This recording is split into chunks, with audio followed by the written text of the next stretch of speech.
A Bíblia diz no livro de Êxodo, no capítulo 9, nos versículos de 1 a 35. O Senhor disse a Moisés: apresente-se a Faraó e diga-lhe: assim diz o Senhor, o Deus dos Hebreus: deixe o meu povo ir para que me adore.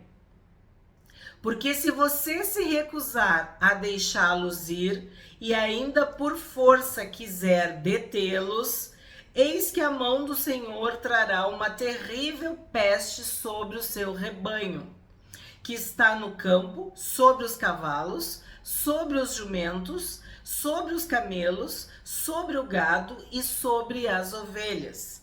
E o Senhor fará distinção entre os rebanhos de Israel e o rebanho do Egito, para que nada morra de tudo que pertence aos filhos de Israel. Então agora nós estamos na quinta praga, no quinto sinal do poder, da autoridade de Deus, do Deus dos Hebreus. E ele está anunciando a morte do rebanho, ou a peste nos animais. E aqui Deus reitera a distinção entre o Egito e Israel, entre o povo de Deus e os egípcios. Assim como no outro vídeo, na outra praga, as moscas não chegaram na terra de Gósen, agora nenhum animal do povo de Deus vai morrer. O Senhor fará distinção entre os rebanhos de Israel e os rebanhos do Egito. Lembra quando Labão quis enganar Jacó e Deus fazia com que Jacó prosperasse, que o rebanho se multiplicasse? Pois bem, Deus nos abençoa. É a bênção de Deus que nos faz prosperar.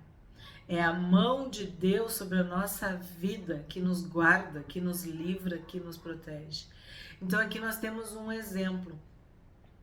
Nada morra de tudo que pertence aos filhos de Israel. O ladrão vem para roubar, matar e destruir. Mas Jesus veio para nos dar vida, e vida em abundância, vida eterna. Então, para que nada morra. O que quer dizer para que nada morra? Eterno, eternidade, plenitude.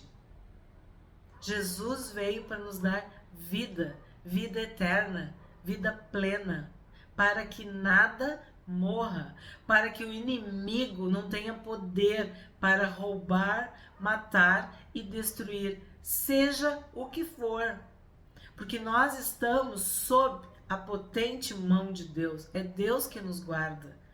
Então aqui nós temos um exemplo, é o próprio Deus que está dizendo: eu vou fazer distinção entre os rebanhos de Israel e o rebanho do Egito. Então a bênção está conosco, está em nós, mas também está com a nossa família, com a nossa casa, com o nosso rebanho. O que simboliza o rebanho? O que simboliza? O que vocês acham que é o rebanho? É a nossa provisão, é o nosso trabalho, é o nosso estudo, é o que nós temos. O que significava o rebanho para eles?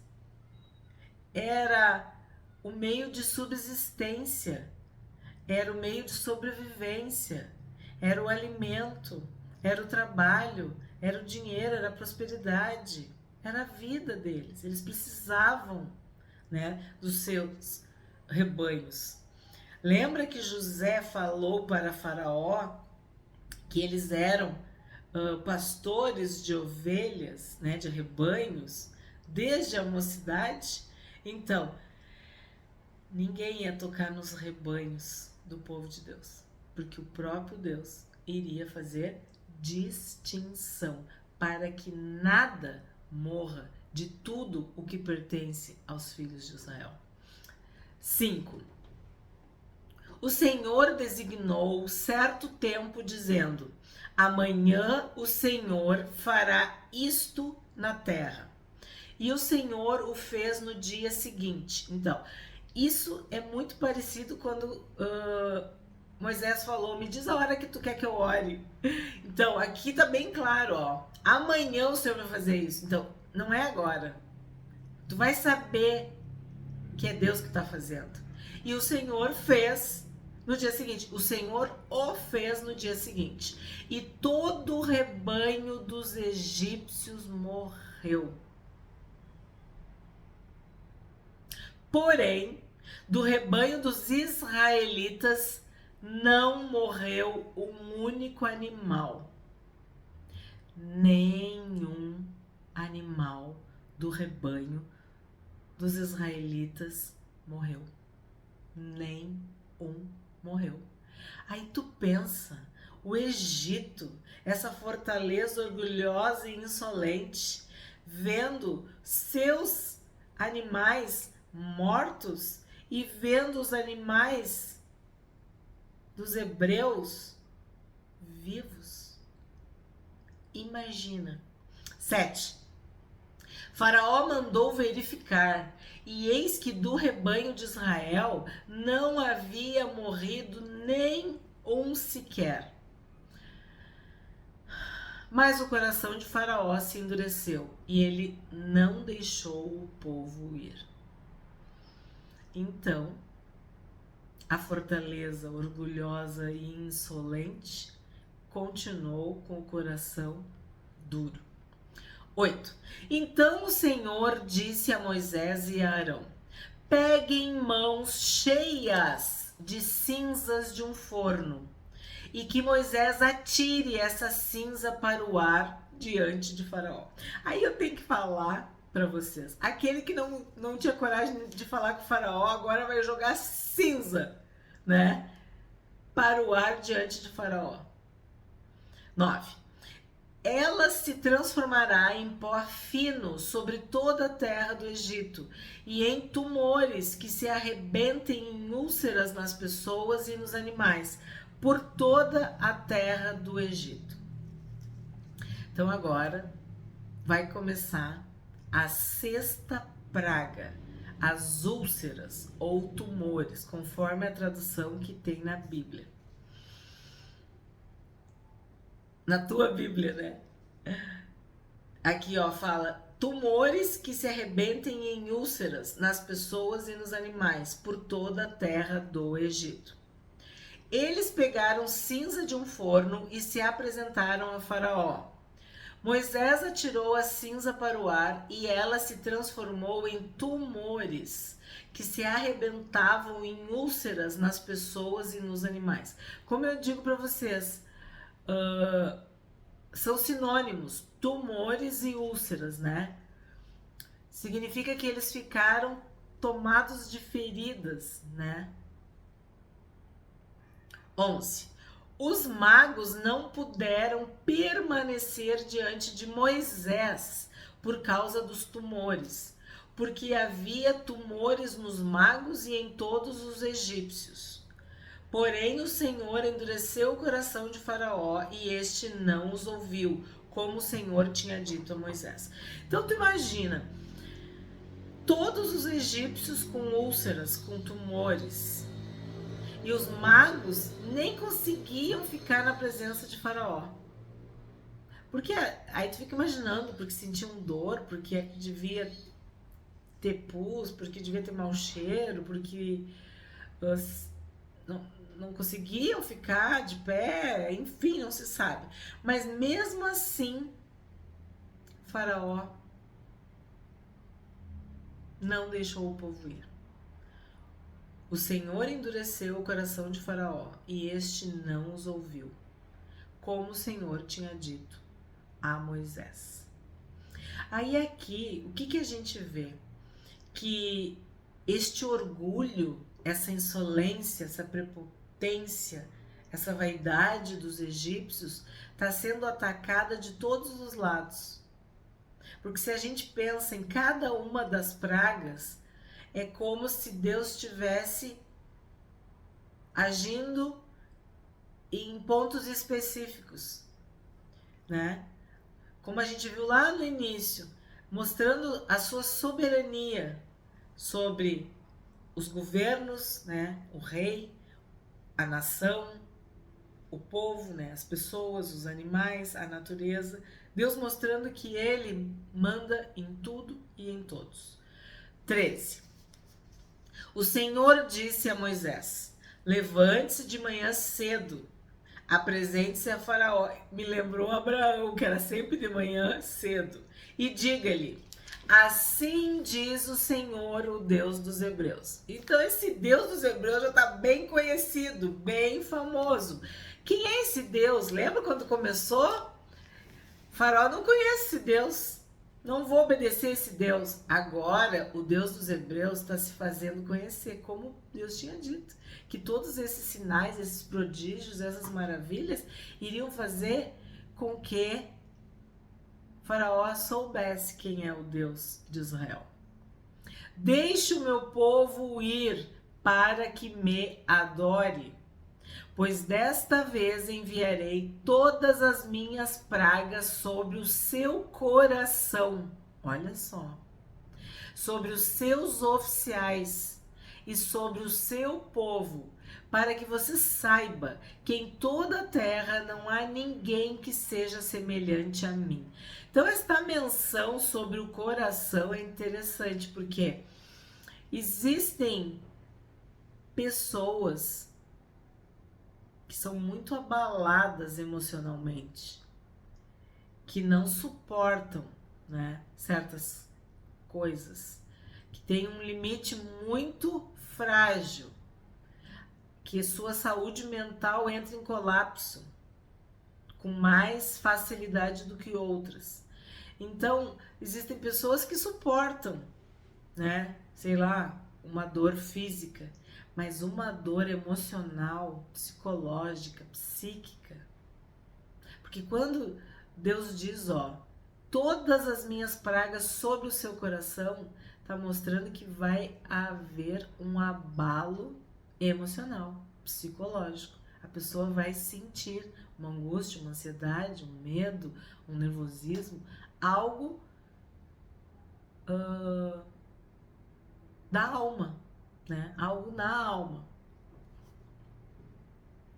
E isso vai servir para que eles conheçam o Deus dos Hebreus, que não há ninguém semelhante a mim. 15. Pois eu já poderei ter estendido a mão, pois eu já poderia ter estendido a mão para ferir você e o seu povo com peste, e você teria sido cortado da terra. Mas em verdade foi para isso que eu o mantive, para mostrar a você o meu poder e para que o meu nome seja anunciado em toda a terra. Então aqui Deus está dizendo o objetivo.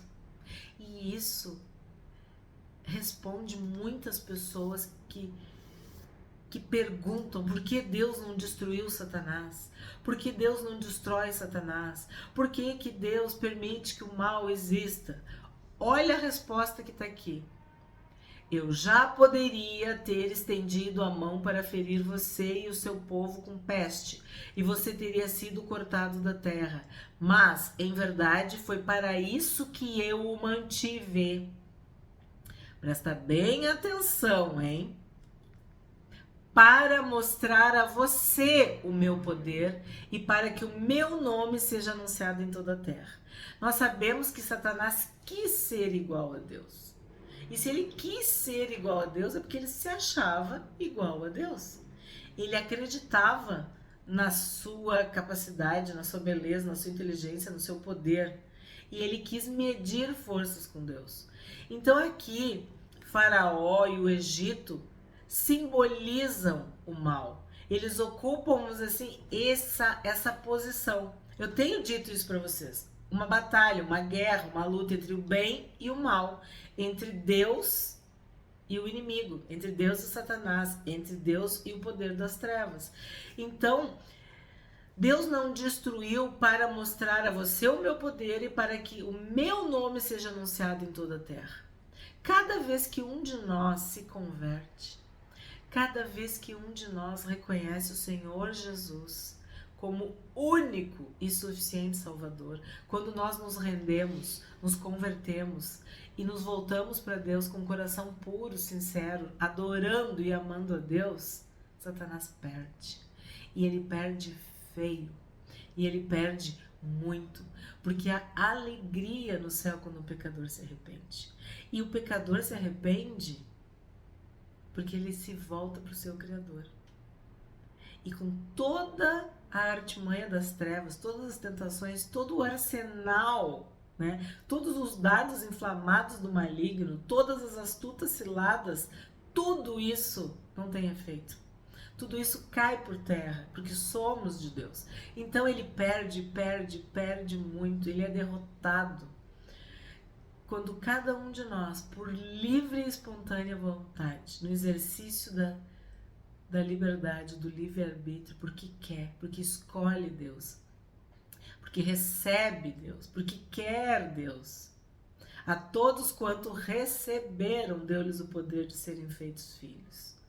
E uma vez filho, uma vez salvo, para sempre. Ninguém nos arrebata da mão de Deus. Então, isso é o que está escrito nesses versículos aqui. Em verdade, foi para isso que eu o mantive, para mostrar a você o meu poder e para que o meu nome seja anunciado em toda a terra. E nós completamos, né, o sofrimento de Cristo, a obra de Cristo, quando nós seguimos numa vida santa, dizendo não para o pecado, dizendo não para Satanás, dizendo não para o mundo, dizendo não para o nosso eu, renunciando todos os dias, né? Mortificando a nossa carne, pegando a nossa cruz e seguindo Jesus. Então, é isso que enlouquece Satanás. Quando os seres humanos decidem, querem estar com Deus. Querem que o nome de Jesus seja anunciado. O nome de Jesus. O sangue de Jesus. Então, é isso que nós estamos fazendo. Pregando esse evangelho. Lendo a palavra de Deus. Agindo como filhos e filhas de Deus. Que honram o seu Pai Celestial. Então, é muito importante esses versículos aqui, hein? Muito importante. Tá falando de Faraó? Tá. Tá falando do Egito? Tá. Mas vamos abranger, abstrair esse significado e entender que é uma luta entre o bem e o mal. É uma batalha espiritual pela alma dos seres humanos, né? Satanás sabe que já perdeu. Jesus já o derrotou na cruz. E ele e seus anjos maus caídos estão destinados ao fogo eterno no inferno. E ele quer levar muitas e muitas pessoas para este lugar. Mas esse lugar não é para pessoas. Então, nós temos que saquear o inferno e povoar o céu. E como que nós podemos fazer isso? Pregando o evangelho, anunciando esse nome em toda a terra, sendo sal da terra e luz do mundo. 17. Você ainda vai se levantar contra o meu povo para não deixá-lo ir? Eis que amanhã, por esse tempo, farei cair uma forte chuva de pedras, como nunca houve no Egito, desde o dia em que foi fundado até hoje. Agora, pois, mande recolher o seu gado e tudo que você tem no campo, todas as pessoas e os animais que estiverem no campo e não forem levados para casa morrerão ao cair sobre eles a chuva de pedras. Aqueles oficiais de Faraó que temiam a palavra do Senhor fizeram com que seus servos e o seu gado fugissem para as casas. Então aqui já é aquela, vamos dizer assim, vitória anunciada, né? Quando os oficiais de Faraó já estão temendo a palavra de Deus, já estão se convertendo, já estão vendo que os deuses deles, as divindades deles, são fraquinhas, comparado com o Deus dos hebreus. Então, eles temiam a palavra do Senhor. Aí o que eles fizeram? Eles mandaram os servos recolher o gado e fugir para casa. Aqueles, porém, que não se importavam com a palavra do Senhor, deixaram que os seus servos e o seu gado ficassem no campo. Então Deus deu aqui um espaço, uma chance, uma oportunidade. Por quê? Porque já estava ocorrendo fé, já estava ocorrendo temor. As pessoas estavam já diante da 7ª praga, do 7º sinal. A presença de Deus, a identidade de Deus já estava se tornando algo claro, público, notório, conhecido, né? Conhecida na terra do Egito. E já estava tendo fé. Aqueles oficiais de Faraó que temiam a palavra do Senhor. Então, aqui, uns já temem a palavra de Deus. Uns já estão acreditando no Deus dos hebreus. 22. Então o Senhor disse a Moisés: estenda a mão para o céu e cairá chuva de pedras em toda a terra do Egito, sobre as pessoas, sobre os animais e sobre toda a planta do campo na terra do Egito. Então agora a 7ª praga, chuva de pedras, né? Granizo. E sim, infelizmente nós aqui no Rio Grande do Sul sabemos quão destruidora pode ser uma chuva de pedra, né? O granizo, saraivada, né? Então, muito forte, muito perigoso. Se tu tá dentro de casa, quebra o telhado. Se tu tá dentro do carro, quebra vidro. Se tu tá na rua, num lugar, tu pode até morrer. Uma daquelas pedras, dependendo do tamanho, se pega numa parte vital, quer dizer, animais. É terrível, é terrível. Então, essa é a 7ª praga. E tu tá vendo que a intensidade, a gravidade, a abrangência das pragas estão aumentando. E o que está ruim pode ficar pior. 23. E Moisés estendeu o seu bordão para o céu, e o Senhor deu trovões e chuva de pedras, e fogo desceu sobre a terra. E o Senhor fez cair chuva de pedras sobre a terra do Egito, de maneira que havia chuva de pedras e fogo misturado com a chuva de pedras, tão grave como nunca houve em toda a terra do Egito, desde que veio a ser uma nação. E nós vimos no Apocalipse, né? Então, além da chuva de pedras, fogo.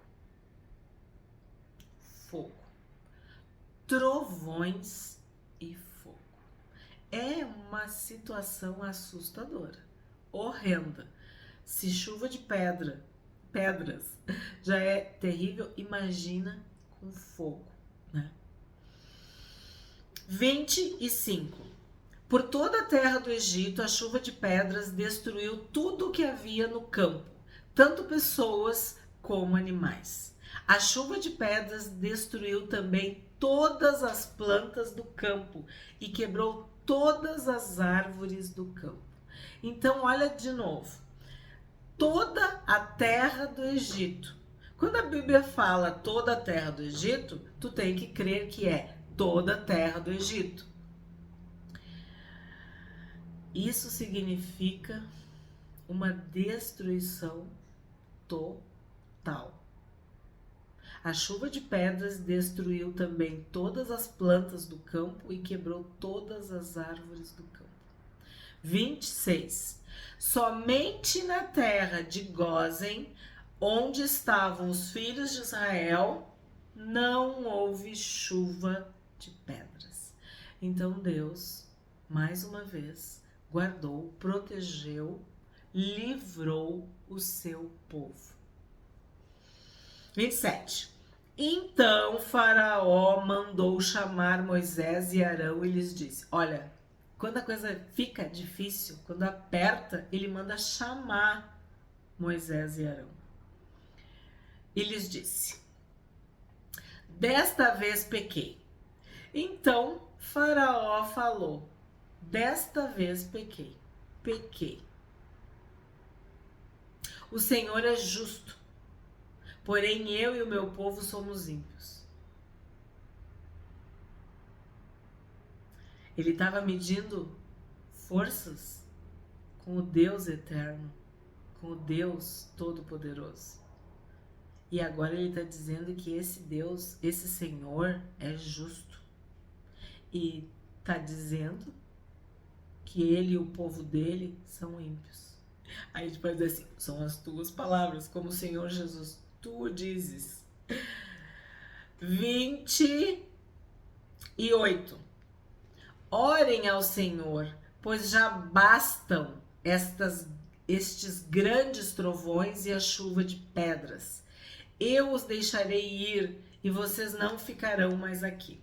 Então, o terror, né, dos trovões, da chuva, do fogo, lembra que Deus disse que ia abalar o coração? E sim, nós sabemos que nós nos tornamos umas verdadeiras formiguinhas diante de trovões, de relâmpagos, de fenômenos da natureza. Agora tu imagina naquela época, porque eles estavam ou eram muito mais vulneráveis do que nós, né? E nós, com todos os recursos, vamos dizer assim, nós vimos agora, né, o ano passado, a destruição que chuvas, que trovões, relâmpagos, raios, granizos, enchentes, tudo pode fazer com um povo, com um estado, com uma cidade inteira. 29. Moisés respondeu: quando eu sair da cidade, estenderei as mãos ao Senhor. Os trovões cessarão e já não haverá chuva de pedras, para que você saiba que a terra é do Senhor. Vimos nos livros proféticos que Deus faz juízo, justiça, julgamento contra os seus inimigos através da natureza. Que Deus é que manda a chuva. E eu lembro de dizer para vocês, Deus é o manda-chuva. E aqui, olha de novo, a terra é do Senhor. Ele é soberano.